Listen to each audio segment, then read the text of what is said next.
दोस्तों मैं बता रहा था आपको एलसीएम करा था। एलसीएम के बारे में थोड़ा सा बताया एचसीएफ निकालने के लिए। एचसीएफ मैंने दो नोटिफिकेशन डाली है एचसीएफ की, उसमें आप लोगों को समझ में आया हो कैसे कैसे निकालना होता है। एचसीएफ निकालने से पहले यदि आप एचसीएम पढ़ना चाह रहे हैं तो सबसे पहले आपको डिजिट नंबर आना चाहिए, संख्या कैसी होती क्या होती है उसके बारे में जानना चाहिए आपको कैसा होता है। उसके बाद आता है यदि एलसीएम प्रॉपर मेथड से आपको करना है तो संख्या आनी चाहिए, संख्या नंबर, नेचुरल नंबर क्या होते हैं, होल नंबर, उसके बारे में जानना चाहिए। उसके बाद स्क्वायर, स्क्वायर कैसे क्या होता है, क्यूब क्या होता है उसके बारे में पता होना चाहिए, भिन्न कैसे होता है, कौन कौन सा भिन्न होता है, ये सभी आपको आने चाहिए। उसके बाद आता है घातांक, घातांक भी आना चाहिए। ये सभी जब आ रहे हैं आपको उसके बाद ही आप एलसीएम एचसीएफ निकाल सकते हैं। यदि डायरेक्ट चैप्टर उठा लेते हैं आप जैसे एलसीएम एचसीएफ का तो उसमें बहुत सी प्रॉब्लम रहती है। इसीलिए कहते हैं हर समय क्वेश्चंस को करने से पहले उसको जानने की बात होती है। आप जानेंगे तभी क्वेश्चंस करेंगे। सीढ़ी बाई सीढ़ी क्रमबद्ध चलना, यानी कि हमें छत पे चढ़ना है तो एक दो सीढ़ी चढ़ के चलना, ये डायरेक्ट ऊपर नहीं जा सकते। जिसी प्रकार से आप एलसीएम लगाना चाह रहे हैं तो उसको पहले आपको संख्या जानना पड़ेगा, संख्या क्या क्या होती है, कैसी होती है, वर्ग क्या होता है, वर्ग के बारे में जानिए, क्यूब क्या होता है, क्यूब के बारे में जानिए। क्यूब वर्ग हो गया, उसके बाद घातांक देख ही लीजिएगा, घातांक के बाद भिन्न भी आता है, भिन्न भी देख लीजिएगा।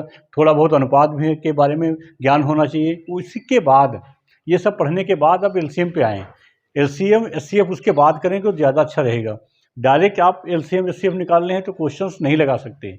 आई होप समझ में आ रहा होगा। आगे चलते हैं, मैं क्वेश्चंस आपको एचसीएफ करा रहे थे।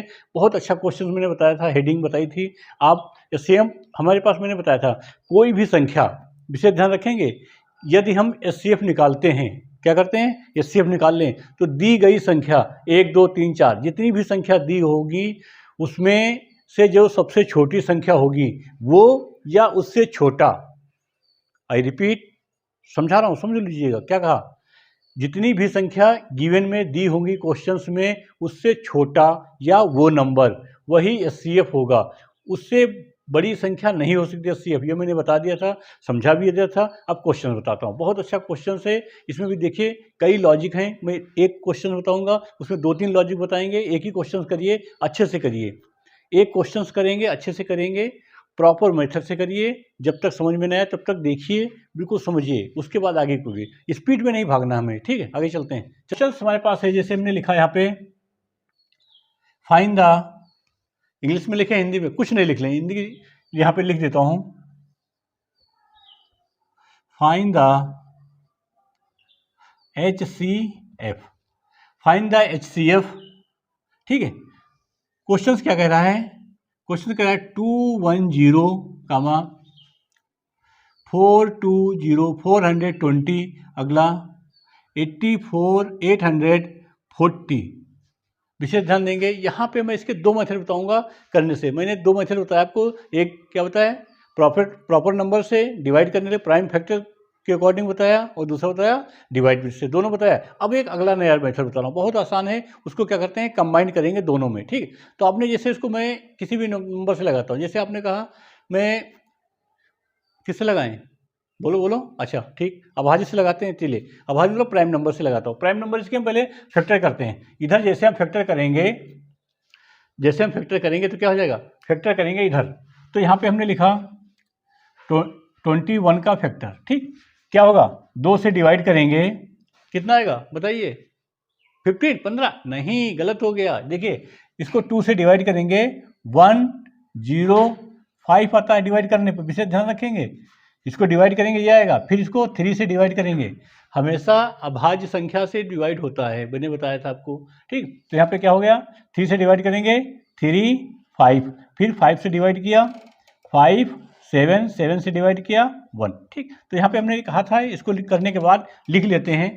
प्रॉपर मेथड बताओ लिखने के लिए, फिर आप चेक करेंगे, स्पीड में बताएंगे क्वेश्चन सॉल्व करने के लिए। तो क्या कर रहे हैं, इसको लिखा हमने 210 equal to 2 multiply 3 multiply 5 multiply 7 multiply 1। तो ये हमारे पास 21 के फैक्टर हो गए। अगले आगे चलते हैं, जैसे हमने लिखा यहाँ पे, अगला क्या लिखा है, 420 के फैक्टर। तो यहाँ पे 2 से किया, कितना आएगा, 210, फिर 2 से किया 105, फिर 3 से 35, फिर 5 से 7, फिर 7 से 1। दिख रहा होगा ना आप लोगों को, स्पष्ट दिखाई पड़ रहा है। चले आगे। ठीक, तो यहाँ पे मैं लिखता हूँ 420 के फैक्टर। तो यहाँ पे हमारे पास हो गया 2 multiply 2 multiply 3 multiply 5 multiply 7 multiply 1। फिर आगे चलते हैं। आगे अगला नंबर हमारे पास है 840 का करेंगे। जैसे 2 से डिवाइड करेंगे तो यहाँ पे 420 आएगा, फिर 2 से डिवाइड करेंगे 210 आएगा। आधा करना है, विशेष ध्यान देंगे यहाँ पे 201 को 2 से डिवाइड करेंगे तो आप लोग यहाँ मिस्टेक करते हैं। देखिए यहाँ पे आप डिवाइड करेंगे 2 से, 210 को 2 से डिवाइड किया, कैंसिल, 10 उतार लिया, यहाँ पे 1 5 नहीं होगा, ये गलत हो जाता है, विशेष ध्यान रखेंगे, बीच में 0 आता है। ठीक है, तो यहाँ पे मैंने बताया आपको। ठीक, यहाँ पे 2 से किया 105 हो गया, फिर 3 से 35, फिर 5 से होगा 7, फिर 7 से 1। ये मैंने बताया आप लोग स्पष्ट निकालने के लिए, इसीलिए मैंने कई बार बताया आपको। सबसे पहले एलसीएम निकालने से पहले आपको पीछे के जो चैप्टर्स हैं, पीछे ना चैप्टर दिए हुए तो उनके बेसिक आपको पढ़ना है। बेसिक उसके बारे में जानकारी होनी चाहिए, तभी क्वेश्चन कर सकते हैं एलसीएम का, नहीं तो क्वेश्चन नहीं लगा सकते, गलत हो जाएगा। ठीक, इसलिए बेसिक पढ़ना बहुत ज़रूरी है। यदि आप इंग्लिश पढ़ना चाहते हैं तो ABCD आना जरूरी है। ABCD वावल्स क्या होता है, कैसे कंसेप्ट करते हैं, उनके बारे में जानना, जब तक नहीं जानेंगे नहीं लगा सकते। आगे चलते हैं। यहाँ पे हमने लिखा इसका, किसका लिख रहे हैं, 840 का लिखते हैं। 2 multiply 2 multiply 2 multiply 3 multiply 5 multiply 7 multiply 1। तो यहाँ पे HCF निकालेंगे। HCF जैसे निकालेंगे, अब हमें क्या हो जाता है, जो कॉमन नंबर होगा सभी में, कॉमन क्या है देखिए, यहाँ पे ये नंबर कॉमन हो गया, और क्या है 3 कॉमन है, 5 कॉमन है, 7 कॉमन है, और 1 भी कॉमन है। तो हमारे पास क्या हुआ, 2 multiply 3 multiply 5 multiply 7 multiply 1 equal to 210। 210 LCM आ गया। मैंने क्वेश्चंस कहा था जो दी गई संख्या में होगा सबसे छोटा या वो नंबर क्या होगा, एचसीएफ होगा। तो यही हमारे पास क्या हो गया 20। अब देखिए यहाँ पे डिवाइड से करेंगे तो वैसे हो जाएगा। उसी प्रकार से दूसरा मेथड बता रहा हूँ। दूसरा मेथड में हमारे पास ये सेकेंड मेथड कर देता हूँ। ठीक, सेकेंड मेथड में क्या है, विशेष ध्यान रखेंगे। यहाँ पे हमारे पास क्या होता है, हम इसमें सबसे पहले क्या करते हैं, 0 0 है तो यहाँ पे 10 कॉमन ले लेते हैं, कॉमन ऑफ 10, या 10 से इसको डिवाइड कर देते हैं। जैसे हम 10 कॉमन लेंगे या डिवाइड करेंगे तो हमारे पास नंबर क्या बचेगा, देखिए 10 से इसको डिवाइड करेंगे हमारे पास क्या आ रहा, 21 बड़ा नंबर है। तो यहाँ पे हमने 10 से कॉमन ले लिया तो क्या बचा 21। यहाँ पे 10 कॉमन लिया 42। ठीक, यहाँ पे 10 कॉमन लिया 84।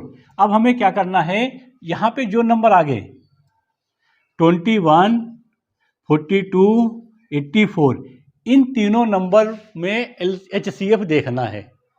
छोटा नंबर हो गया, HCF देख लेना है।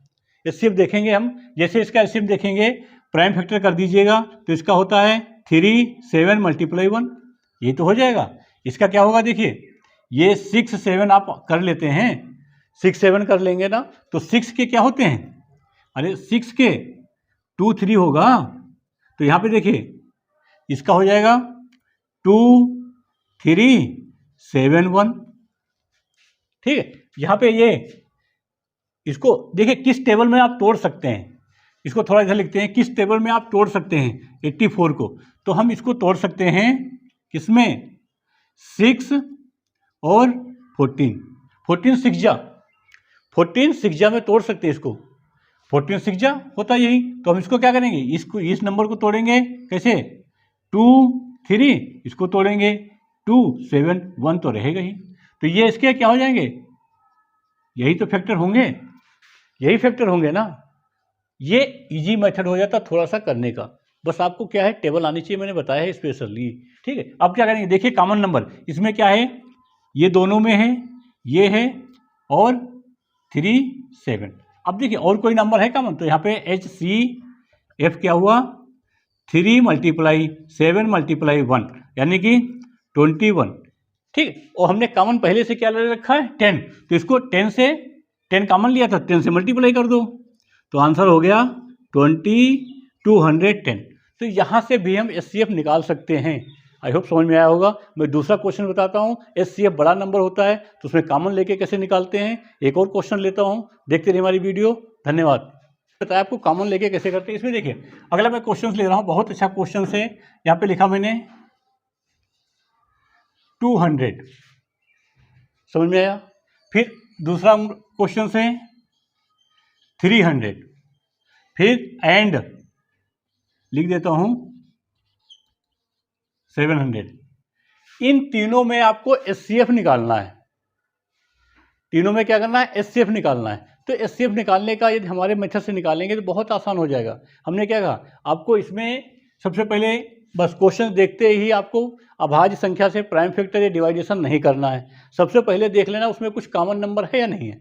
तो इसमें हमें कॉमन दिख रहा है, क्या दिख रहा है, 2 जीरो। अरे भाई 2 जीरो कॉमन नहीं होते हैं, क्या दिख रहा है, 2 जीरो मतलब 100।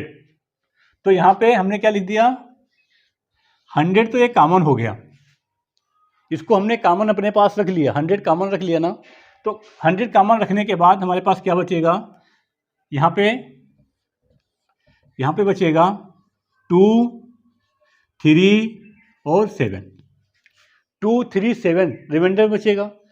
2, 3, 7 क्या ये फैक्टर हैं, ये तो अभाज्य संख्याएं हैं। अभाज्य संख्या होती है तो उसका एलसीएम क्या होता है, HCF। एलसीएम की बात नहीं कर रहा, HCF अभाज्य संख्याओं का हमेशा 1 होता है। तो यहाँ पे HCF क्या हो जाएगा, 1 हो जाएगा। HCF 1 हो गया। और हमने कॉमन क्या ले रखा बाहर, 100 कॉमन बाहर 100 ले रखा है ना भाई। तो 100 कॉमन ले रखा, तो यहाँ पे HCF क्या हो गया, HCF = 100। बहुत अच्छा क्वेश्चन है, विशेष ध्यान देंगे। समझ में आ रहा होगा आप लोगों को, आ रहा ना। आगे चलते हैं, एक और क्वेश्चन लेते हैं। फिर आगे क्वेश्चन में लिख रहा हूँ, यहाँ पे देखिए मैंने लिखा 200, 300, 500। ठीक, ये तीनों में आपको कह रहा है यहाँ पे फाइन HCF फाइन करना है। यहाँ पे क्वेश्चन दे रखा है 200, 300, 500 फाइन द HCF। यहाँ पे HCF फाइन करना है, HCF इसमें तुमने क्या कहा, इन सभी में कॉमन ले लेंगे, जो कॉमन होगा। यहाँ पे कॉमन नंबर क्या है, कॉमन नंबर है पास 100 कॉमन लेने के बाद जो नंबर बचेगा रिमाइंडर में क्या बच रहा है, देखिए यहाँ पे बचा 2, 3, 5। 2, 3, 5 में ये सभी प्राइम नंबर हैं। प्राइम नंबर मतलब अभाज्य संख्या है। अभाज्य संख्याओं का हमेशा HCF 1 होता है। तो यहाँ पे HCF हो गया HCF 1। जैसे 1 हो जाएगा तो हमने कॉमन लिया है, तो यहाँ पे 1 × 100 = 100 आंसर HCF। बहुत अच्छा क्वेश्चन है, ऐसे भी क्वेश्चन लगा सकते हैं। अच्छे क्वेश्चन देखने के लिए देखते रहिए हमारी वीडियो। धन्यवाद।